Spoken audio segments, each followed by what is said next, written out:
E aí pessoal, tudo bem? Aqui Paulo Breiner, só avisando para vocês antes de começar a nossa aula que a vacinação contra a Covid-19 já está disponível para os adolescentes a partir dos 12 anos. Então não fica de fora dessa, pois é importante que todos estejam vacinados. A vacinação acontece todos os dias, de segunda a sexta, a partir das 8 até as 15 horas. Sábados e domingos, das 8 ao meio-dia, lá na quadra da Escola Pereira Carneiro. Os adolescentes que estão na zona rural devem procurar a unidade de saúde mais próxima e fazer o agendamento da vacina, tá? É importante que vá acompanhado de um responsável maior de 18 anos. Então, galera, tá esperando o quê? Vamos juntos combater esse vírus. Atenção, porque vai começar a aula de língua portuguesa. Olá pessoal, boa tarde, como vocês estão? Espero que vocês estejam bem. Estamos iniciando hoje mais uma aula de língua portuguesa aqui do canal. Então vamos lá para a nossa aula. A princípio, faremos a correção da atividade referente à aula da semana passada, em que vocês estudaram sobre carta de reclamação. Ao fazer a leitura da carta, vocês perceberam qual é a finalidade do texto? A alternativa correta é a letra A, cobrar uma solução para a problemática que foi sugerida no texto, em que vocês puderam acompanhar e fazer essa análise dentro da carta de reclamação. Segunda questão. No trecho, venho manifestar minha irresignação, a palavra destacada traz qual significado? Então, você deveria fazer uma pesquisa, né, e assinalar a alternativa correta, que é, portanto, a letrinha D. E resignação é um descontentamento. Então, a pessoa não ficou contente, feliz com o que aconteceu. Ao contrário disso, né, ela ficou descontente, infeliz. Terceira questão, então, vocês viram que apareceu um termo dentro do texto em que ele foi demarcado por parênteses, né? Uma televisão Samsung, entre parênteses. Por quê? Né? Qual o objetivo desses parênteses nesse termo? A alternativa correta, como vocês podem acompanhar aí na imagem, é a letra C. Tem o objetivo de esclarecer uma informação àquele que está lendo, certo? Quarta e penúltima questão. No trecho, ainda não recebi, o pronome destacado o refere-se a quê? Né? Então, a alternativa correta, a letrinha B, refere-se ao produto, né?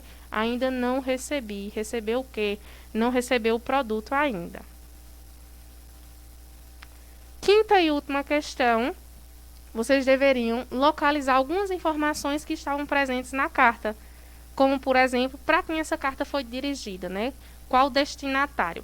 Lembrando, pessoal, que essa carta, né, ela não passa de uma mera ficção, certo? É algo que não aconteceu.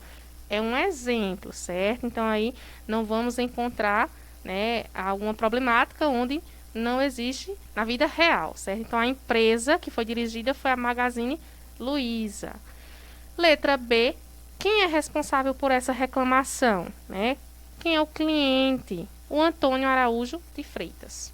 E a letra C, o que provocou a publicação da carta? O que levou o Antônio a produzir essa carta de reclamação?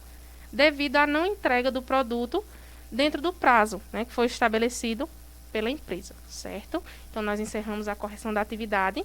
Com certeza, vocês saíram bem. Se não acertaram tudo, não fiquem tristes nem preocupados, né? Vocês estão participando desse processo e só em você tentar, de certa forma, você já está construindo o aprendizado, certo? Então, parabéns para todos.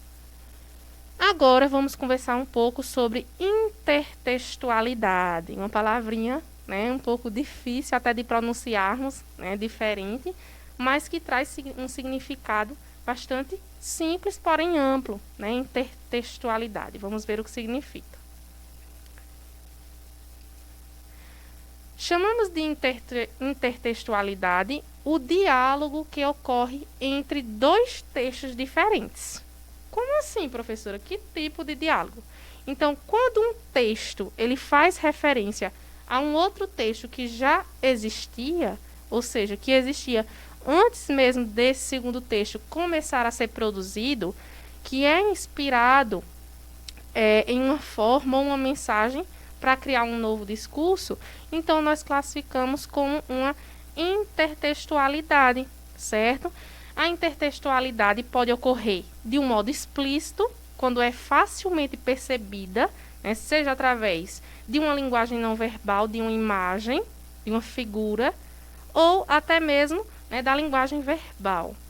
Ou a intertextualidade ela pode ser implícita, quando é um pouco, né, mais difícil de encontrarmos, né, a que está se referindo esse texto, aquela imagem específica. Então, nós temos esses dois tipos, certo?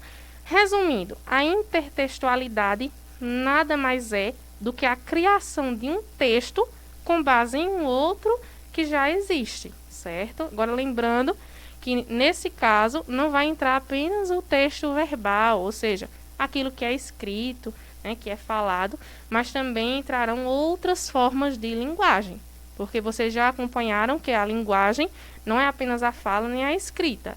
Nós temos a linguagem não verbal, a linguagem mista, que também fazem parte desse processo comunicativo. Intertextualidade explícita e implícita. A intertextualidade explícita nós notamos logo no intertexto, na superfície textual. Ou seja, geralmente aparece uma citação da fonte original.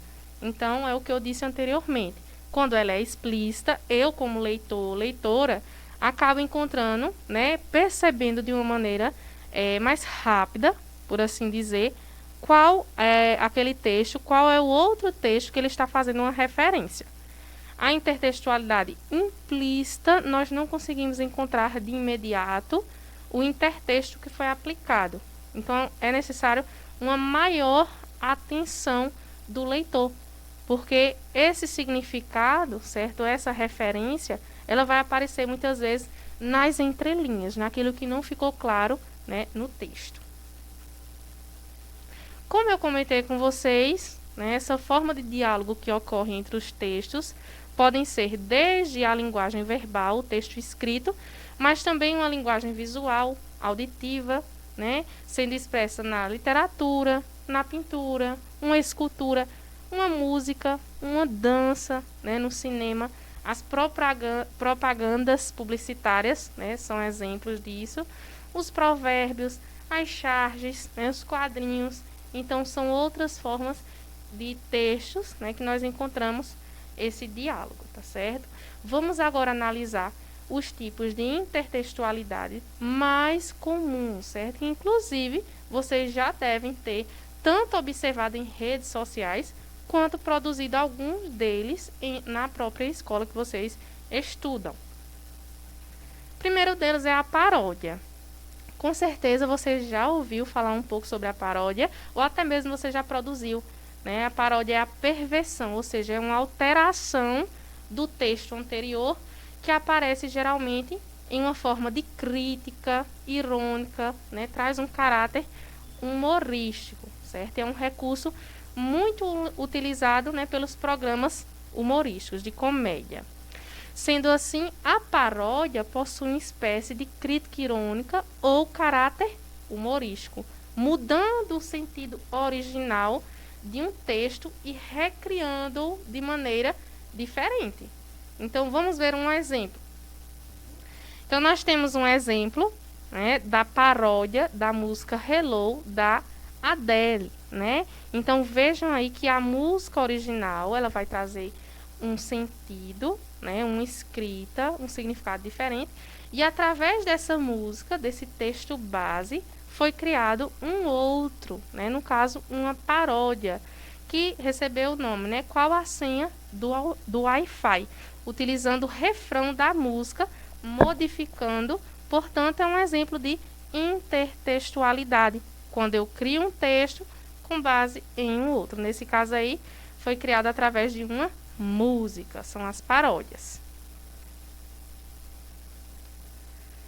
A paráfrase é a recriação de um texto já existente também, que vai manter a mesma ideia contida no texto original, entretanto, com a utilização de outras palavras. Então, paráfrase é a recriação de um texto, uma informação que já existe, e você vai fazer essa recriação utilizando outras palavras que substituam e não percam o sentido, né, daquilo que foi apresentado.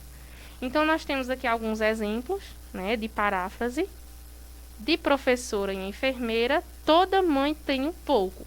Então, veja aqui que essa frase, né, esse exemplo, ele foi tirado de um texto base que já existia anteriormente a ele. De médico e de louco, todo mundo tem um pouco, certo? Mesma coisa acontece no próximo exemplo. A professora ajuda quem muito escuta. Então, nós temos a outra paráfrase, né, que vem anterior a essa primeira, que é: Deus ajuda quem cedo madruga. São os provérbios. A epígrafe também é um outro recurso muito utilizado em obras, textos científicos, né, artigos, resenhas, e nada mais é do que você acrescentar uma frase ou até mesmo um parágrafo que tenha relação de sentido com o que você está apresentando naquela matéria de estudo, certo? Então, vamos ver um exemplo. Nós temos aí, como exemplo, podemos citar um artigo sobre patrimônio cultural e a epígrafe do filósofo Aristóteles. Então, nós temos aí a época, certo? 384 a.C. e 322 a.C. A cultura é o melhor conforto para a velhice. Então, veja aí que nós temos um exemplo de epígrafe, né, que foi acrescentado uma frase sobre o que estava sendo debatido dentro desse texto, né? Então, continuou fazendo essa relação de sentido. Outro exemplo de intertextualidade. A citação, né, acredito que vocês conhecem também, é o acréscimo de partes de uma outra obra em uma nova produção textual, certo? Que também, assim como a epígrafe, vai trazer esse diálogo com o texto. A citação também vai aparecer entre aspas, né, muitas vezes em itálico, já que se trata da enunciação de um outro autor. Então, a aspas, né, vocês estão lembrados lá na explicação de sinais de pontuação, que tem essa função, certo? Então, esse recurso é muito importante, né, que haja essa relação com o que está sendo expresso dentro do texto. Na imagem, nós temos um exemplo de citação, né, que diz: quero deixar aqui minha gratidão aos mestres que, através dos seus livros, me permitiram repetir boas doutrinas. Ainda quando não lhes sigo as pegadas, permanece o meu preito de reconhecimento. Bechara, 2001, e a página do livro. Então, um exemplo de citação. Vejam que a citação ela foi retirada de um livro específico e que abaixo há referência de onde foi retirada essa citação, tá certo? Que foi aplicada dentro de um outro contexto. Portanto, um exemplo de diálogo entre textos diferentes. A alusão, né, faz referência aos elementos presentes em outros textos também, certo? Exemplo, temos a frase: esse computador, sem dúvida, é um presente de grego. Então, quem conhece o significado, né, presente de grego, vai saber o que quis dizer. Então, a expressão presente de grego só vai fazer sentido para quem conhece a história da Guerra de Troia, certo? Para quem não conhece, não vai compreender. Então, o que é o presente de grego, afinal? É algo que traz um prejuízo, né? Que não é benéfico, certo? Então, o computador, nesse caso aí, parece que ele não vai funcionar da melhor forma, né, pessoal? Então, vejam que isso é fazer uma alusão, né, a algo, um texto que já existe e que tem um significado, e fazer uma referência com o que você quer apresentar. Hipertexto. O hipertexto é a inserção de um texto dentro de outro, certo? Então, veja, se eu estou, né, por exemplo, lá estudando em uma matéria específica e eu quero colocar uma informação adicional sobre aquele assunto que eu estou lendo, aquele resumo. Então, lá na margem do meu caderno, Eu posso puxar uma setinha e colocar lá uma palavra, uma frase, né, que deixe claro a ideia, né, principal daquilo que eu quero destacar. Então, isso é um exemplo de hipertexto. Muitas vezes, quando vocês abrem uma página na internet, né, uma atividade, e observam alguns links abaixo, que você pode clicar naquele link e ser direcionado para uma outra página, então isso também é uma forma de hipertexto. Então, hipertexto é a inserção, né, de um texto dentro de outro, que faça ligação com ele. E aqui nós temos, né, um quadrinho retomando todos os elementos que vocês aprenderam um pouco hoje, né? A paródia, que é a perversão de uma produção textual publicada anteriormente, reproduzindo sua estrutura física, mas mudando as ideias originais. E a paródia, ela tem por objetivo apresentar um caráter humorístico. Perversão é a alteração, a mudança. Nós temos também a epígrafe, que é a escolha de um trecho de outro texto para introduzir uma obra ou uma autoria, né, que pertence a um outro artista. A paráfrase é a reelaboração de um texto, reproduzindo as suas ideias originais, mas mudando uma estrutura física. Então, a paráfrase continua a ideia principal, você só vai utilizar parafraseando outras palavras, outros sinônimos. Pastiche é a imitação explícita do estilo, né, de um gênero de um autor, né, uma literatura, por exemplo, uma figura, né, então nós chamamos de pastiche quando ocorre, né, esse processo. Não apresenta um teor crítico ou satírico, certo? Não vai apresentar nenhuma uma crítica, por exemplo. A alusão consiste na menção explícita ou implícita de um texto original, né, e vai apresentar uma comparação ou combinar as ideias. A citação é a transcrição de trechos ou frases, evita plágio, né, copiar. E o hipertexto é a inserção de um texto dentro de outro já existente, como os links, né, que aparecem em textos online. Então, nós temos aqui as referências, né, da aula de hoje, são exemplos de intertextualidade. Espero que vocês tenham compreendido. Leiam o material da aula, certo? O resumo. E conto com a participação na nossa próxima aula. Até lá. Um abraço a todos.